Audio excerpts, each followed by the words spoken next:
Hello everyone, তোমরা সবাই কেমন আছো? আশা করি সবাই ভালো আছো। আমিও খুব ভালো আছি।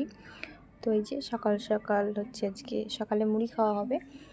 তো আমি মুড়ি যখনই খাই এইভাবেই মাখিয়ে খাই। আমার তো ভালো লাগে। তোমাদের কেমন লাগে এইভাবে মুড়ি কে কে খাও কমেন্টসে জানিও। তো এখানে আমি শসা একটা নিয়ে নিয়েছি, ছোটো দিকেই নিয়েছি যেহেতু একা খাবো। তো এখানে প্রথমে আমি শসাটা কুচিয়ে নেবো। আর এইভাবে মুড়ি মানে শসা পেঁয়াজ টমেটো এইভাবে দিয়ে মুড়ি মাখিয়ে খেতে যে কী হেভি লাগে।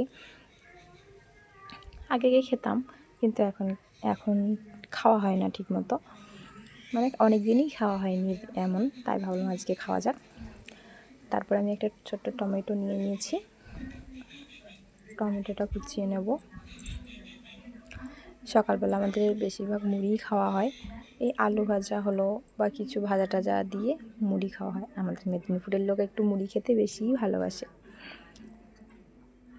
তো এখানে একটা পেঁয়াজ নিয়ে নিয়েছি, পেঁয়াজটা কেটে নেবো ছোটো ছোটো করে।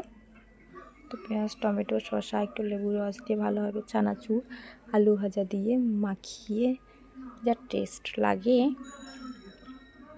তো আমি না মুড়ি এখানে এসেই খাই, মানে আমার যখন বিয়ে হয়নি বাপের বাড়ি তখন কিন্তু আমি মুড়ি খেতাম না, মানে সবসময় ভাত খুঁজতাম যে ভাত দাও ভাত খাবো। কিন্তু এখন মুড়ি খেয়ে খেয়ে এত মানে এমন অভ্যাস হয়ে গেছে যে যখন যাই বাপের বাড়ি তখন মনে হয় যে মুড়ি খাই, ভাত খাই না। তখন শুধু মনে হয় যে না মুড়ি খেলেই শান্তি, ভাত খেতে ইচ্ছে করে না, মুড়ি খাবো। তো এখানে আমি একটু নুন নিয়ে নিচ্ছি, কারণ আলু ভাজায় কম নুন আছে। তারপর এখানে আলু ভাজা নুন একটু নিয়ে নিয়েছি। তারপরে নেব হচ্ছে চানাচুর দিয়ে ভালোভাবে মাখিয়ে নেব, যত মাখাবে তত টেস্ট। তো মাখিয়ে নেওয়ার পর আমি এখানে নিয়ে নেবো মুড়ি, যতটা খাবো পরিমাণ মতো ততটাই নেব, কারণ বেশি নিলে বেকার নষ্ট হবে কেন।